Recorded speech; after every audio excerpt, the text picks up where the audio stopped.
ఈ బిజినెస్ ఏదైనా మీ ఊర్లో ప్రమోషన్ చేయాలంటే అది సుమన్ టీవీతోనే సాధ్యం. ఇప్పుడే సంప్రదించండి. Welcome to Suman TV. నేను మీ చంద్ర యాదవ్. కూటమి ప్రభుత్వం వచ్చిన తర్వాత రాష్ట్రంలో మాదక ద్రవ్యాలు నివారించేందుకు పూర్తిగా పటిష్టమైన భద్రతా చర్యలు కూడా తీసుకున్నట్లయితే అందులో భాగంగానే లీగల్ అంటూ కూడా ఒక టీంని ఏర్పాటు చేశారు. ఈ టీం అంతా కూడా ఐజీ అండర్లో కూడా ఈ టీం పనిచేస్తూ ఉన్నాం. ఈరోజు విశాఖపట్నంలో గంజాయి కావచ్చు, మాదక ద్రవ్యాలు కావచ్చు, లేకపోతే విషయిత ఏదైతే మెడికల్ షాపులో విషయిత డ్రగ్స్ సంబంధించినటువంటి ఇవన్నీ కూడా కంట్రోల్ చేసేందుకు, వీటన్నిటి నుంచి ప్రజలను రక్షించేందుకు, యువత బానిసలు కాకుండా చూసేందుకు పూర్తి స్థాయిలో భద్రతా చర్యలు అయితే చేపడతా ఉన్నాయి.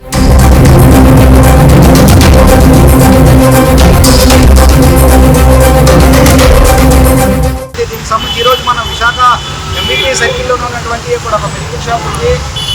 త్యాగరాయ మెడికల్ జనరల్ స్టోర్, దీనిపైన పూర్తిగా విజిలెన్స్ అండ్ ఎన్ఫోర్స్మెంట్, అదేవిధంగా అలాగే డ్రగ్ కంట్రోల్, వీళ్ళందరూ కూడా పూర్తిగా షాప్ మీద అయితే దాడి చేసినట్టు తెలుస్తూ ఉంది. దీనికి సంబంధించి పూర్తిగా ఇప్పటికే మనం ఇక్కడ చూడొచ్చు. పూర్తిగా విజిలెన్స్ సంబంధించిన కావచ్చు, లేకపోతే లీగల్కి సంబంధించిన డిపార్ట్మెంట్కి సంబంధించిన కావచ్చు, డ్రగ్ కంట్రోల్కి సంబంధించిన పూర్తి స్థాయిలో అధికారులందరూ కూడా ఈ మెడికల్ షాప్ని ప్రధానంగా పరిశీలిస్తున్నారు. అయితే పరిశీలించి పూర్తిగా రికార్డులను కూడా పూర్తిగా వెరిఫై చేస్తూ ఉన్నారు. అయితే దీనికి సంబంధించి ఎక్స్పైరీ అయిపోయిన మెడిసిన్స్ కూడా ఇక్కడ ఈ షాప్కి సంబంధించి ఎక్స్పైరీ అయిపోయిన మెడిసిన్స్ అలాగే అమ్ముతున్నట్టు ఇక్కడ పూర్తిగా ధృవీకరించినట్టు కూడా మనకైతే తాజా సమాచారం ఉంటుంది. పూర్తిగా ఇప్పుడు మనం చూడొచ్చు drug control authority of India, అదేవిధంగా లీగల్, అదేవిధంగా విజిలెన్స్ అండ్ ఎన్ఫోర్స్మెంట్, వీళ్ళందరూ కూడా పూర్తి స్థాయి లోకల్ పోలీస్ వీళ్ళందరూ కూడా పూర్తి స్థాయిలో ఇప్పుడైతే ఇన్స్పెక్షన్ అయితే చేస్తూ ఉన్నారు. దీనికి సంబంధించి ఇప్పటికే ఎవరైతే ఉన్నారో ఆ డిపార్ట్మెంట్ సంబంధించిన పూర్తిగా ఒక 4 డిపార్ట్మెంట్కి సంబంధించిన అధికారులందరూ కూడా మొత్తం ఈ విశాఖలో ఉన్నటువంటి దాడి చేసినట్టయితే చాలా వరకు కూడా మెడికల్ షాప్లో నిషేధితమైన డ్రగ్స్ వాడుతున్నట్టు కూడా తెలుస్తూ ఉంది. ఎందుకంటే యువత అంతా కూడా డ్రగ్స్తో బానిస అవుతున్న నేపథ్యంలో మెడికల్ షాప్ నుంచి అన్ని సంఖ్యలో నిషేధిత మార్గాలు ఉన్నాయి. మనం చూడొచ్చు సర్జికల్ స్పిరిట్ అండ్ ఐపీఆర్ ఉంది దీని మీద. సో ఇటువంటి వాటిపై నిషేధం ఉన్నా కూడా వాడుతున్నట్టు తెలుస్తుంది. దీని ఎక్స్పైరీ చూడొచ్చు. దీని ఎక్స్పైరీ కూడా ఇక్కడ ఇక్కడ సెప్టెంబర్ 2022 ఉంది. ఇక్కడ మ్యానుఫ్యాక్చరింగ్ డేట్. దీని ఎక్స్పైరీ ఆగస్ట్ 2024 ఉంది. సో ఈరోజు మనం 2025లో ఉన్నాము. సో ఎక్స్పైరీ అయిపోయిన తర్వాత కూడా ఇటువంటి డ్రగ్స్ అమ్ముతున్నారు. దీంతో ప్రజల ప్రాణాలతో కూడా చెలగాట మాడుతున్నట్లే తెలుస్తుంది. దీనికంటే ఇది ఇక్కడ కొన్ని కార్పొరేట్ హాస్పిటల్స్ ఉన్నాయి. కార్పొరేట్ హాస్పిటల్స్ అన్నీ కూడా అక్కడ ఏమైనా మెడిసిన్ రాస్తే ఈ కార్పొరేట్ హాస్పిటల్కి సంబంధించిన అక్కడ ఎవరైతే పేషెంట్స్ ఉన్నారో, పేషెంట్ బంధువులు ఉంటారో దగ్గరలో ఉన్న మెడికల్ షాప్ దగ్గరికి వచ్చి మెడిసిన్ తీసుకుంటారు. సో ఇటువంటి మెడిసిన్తో ప్రజల ప్రాణాలతో చెలగాట మాడుతున్నారు ఇటువంటి మెడికల్ షాప్ యాజమాన్యాలు.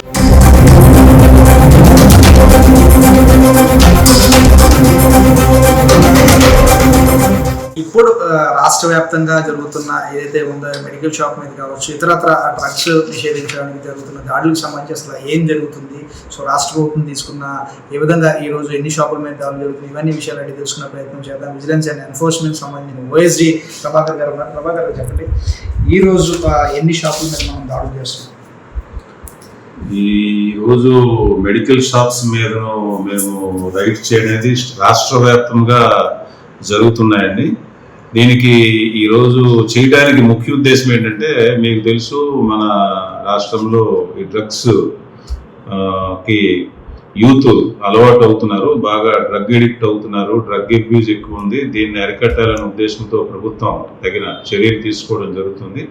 ముఖ్యంగా మన ఆంధ్రప్రదేశ్లో మరి పాత రోజుల్లో గాంజా ఎక్కువగా ఇక్కడే తయారవుతుండేది అనే ఒక మీ మీడియా ద్వారా చాలా రాష్ట్రాలకు ఎక్కడి నుంచో వెళ్తుంది అనేది మనకి తెలిసిన విషయం. దాన్ని ప్రభుత్వం వచ్చిన తర్వాత గాంజాయి సాగును కానీ, గాంజాయిని కానీ, అదర్ నార్కోటిక్ డ్రగ్స్ని కానీ అరికట్టడానికి చాలా చర్యలు తీసుకున్న సమయంలో అది దొరకనప్పుడు మెడికల్ షాప్స్లో మత్తు కలిగించే ఇంజెక్షన్స్ కానీ, టానిక్స్ కానీ, ట్యాబ్లెట్స్ కానీ వితౌట్ డాక్టర్స్ ప్రిస్క్రిప్షన్ తీసుకోకుండా దాన్ని తీసుకొని వాడటం అనేది చేస్తున్నారనేది ఒక సమాచారం మేరకు ప్రభుత్వం ఆదేశాల మేరకు మా రాష్ట్ర ప్రభుత్వము హోంశాఖ ఆదేశాల మేరకు డీజీపీ గారు నిర్ణయం తీసుకొని ఈరోజు నిఘా మరియు అమలు శాఖ అంటే విజిలెన్స్ అండ్ ఎన్ఫోర్స్మెంట్ డిపార్ట్మెంటు అదేవిధంగా ఈగిల్ మీకు కొత్తగా పెట్టారు ఈ డ్రగ్ అబ్యూజ్ని కంట్రోల్ చేయాలని చెప్పేసి మీకు అందరూ ఆకే రవికృష్ణ సార్ ఇన్ఛార్జ్గా పెట్టారు, వారి బృందం. అదేవిధంగా మరి drugs department, drugs enforcement department, local police కలిసి ఈరోజు రాష్ట్ర వ్యాప్తంగా ఈరోజు షాపుల పైన రైడ్ చేయడం జరుగుతుంది. అదేవిధంగా ఈవేళ వైజాగ్, అనకాపల్లి జిల్లాల్లో 4 టీమ్స్ మేము ఫామ్ చేశాము. అందులో అనకాపల్లి ఒక టీము, విశాఖపట్నం సిటీలో 3 టీంలు ఉదయం నుంచి ఈ రైడ్ జరుగుతున్నాయి. సుమారుగా 16 షాపుల వరకు మేము చెక్ చేయడానికి అవకాశం, ఎందుకంటే టైం బాగుండి వెళ్ళిన తర్వాత సమయాభావం వల్ల 16 షాపులే చెక్ చేయగలిగాము. ఇంకా మా సిబ్బంది అంతా ఫీల్డ్లో ఉన్నారు. ఇప్పటి వరకు జరుగుతున్న రైడ్స్లో ఎక్కువగా ఈ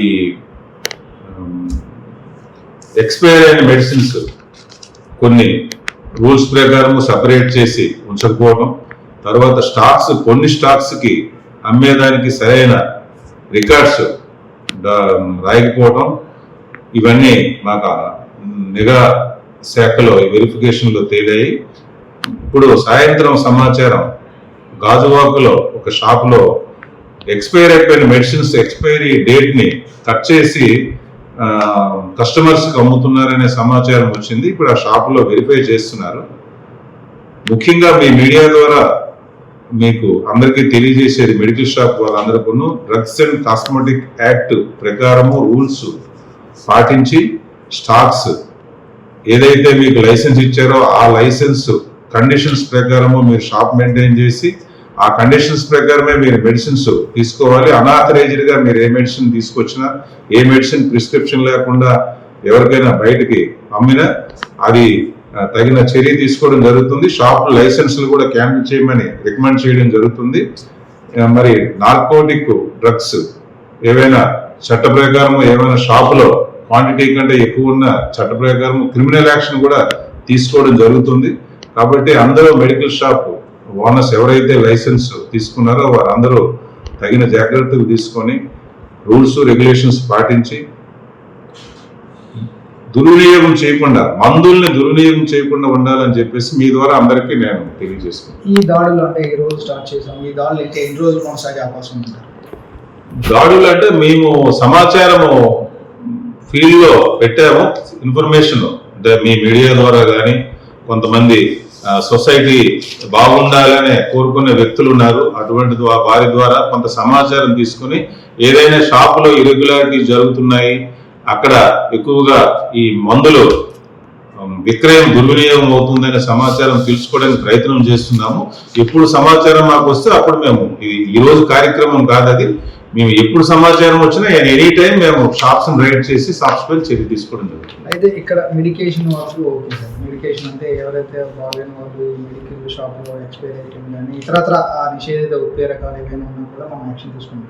అయితే ఈ మధ్యకాలంలో చూసుకుంటే ఫుడ్ వల్ల చాలామంది ఇబ్బంది పడుతున్నారు. ఫుడ్కి సంబంధించి చాలామంది ఆయిల్స్, నిల్వ ఆయిల్స్ వాడడం, కలర్స్ వాడటం, టేస్టింగ్స్ అంటే ఇతరత్ర కూడా ఫుడ్లో విచ్చలవిడిగా కూడా వాడుతున్నారు. దానివల్ల బాధితులు కూడా చాలామంది ఈ రోజుల్లో ఎవరు చూసినా కూడా గ్యాస్ట్రిక్ కానీ, ఉబకాయం కానీ ఇవన్నీ కూడా బాధపడతా ఉన్నారు. ఫుడ్ అండ్ సేఫ్టీకి సంబంధించి ఎటువంటి చర్యలు తీసుకుంటారు?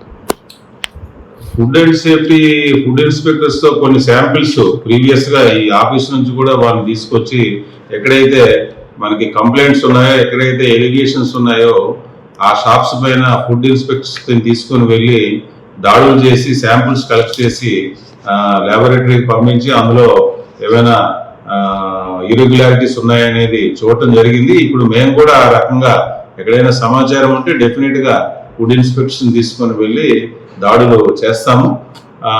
అది కూడా మా ఆలోచనలో ఉంది. బట్ అన్ని ఒకేసారి అన్ని చేయలేం కాబట్టి మేము ప్రయారిటీ బేస్ చేసుకొని ఈ ఫుడ్ క్వాలిటీ ఫుడ్ అమ్ముతున్నారా లేదా దానిపైన కూడా చర్యలు తీసుకోవడం జరుగుతుంది. Right, thank you sir.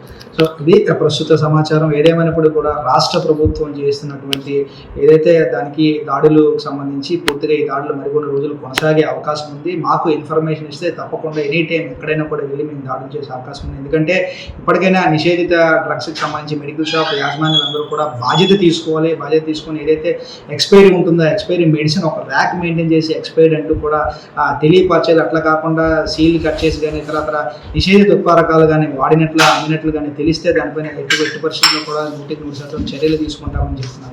ఏదేమైనప్పటికీ కూడా ఇప్పటికైనా ఆ ప్రభుత్వం, రాష్ట్ర ప్రభుత్వం వడివడిగా అడుగులు వేస్తుంది. ఏదేమైనా ఈ డ్రగ్స్ ఏవైతే ఉన్నాయో, డ్రగ్స్ కావచ్చు, గంజాయి, కొకైన్, హెరైన్ ఇటువంటి వాటితో పాటు మెడికల్ షాప్లో కూడా దృష్టి కేంద్రీకరించినట్లయితే విశాఖపట్నం స్వర్ణాంధ్రప్రదేశ్గా వెలుగుతుందని మరొకసారి చాటి చెప్పవచ్చు. చూస్తూనే ఉండండి Suman TV. Camera person Harishchandra ప్రసాద్తో చందు, సుమన్ టీవీ, విశాఖపట్నం.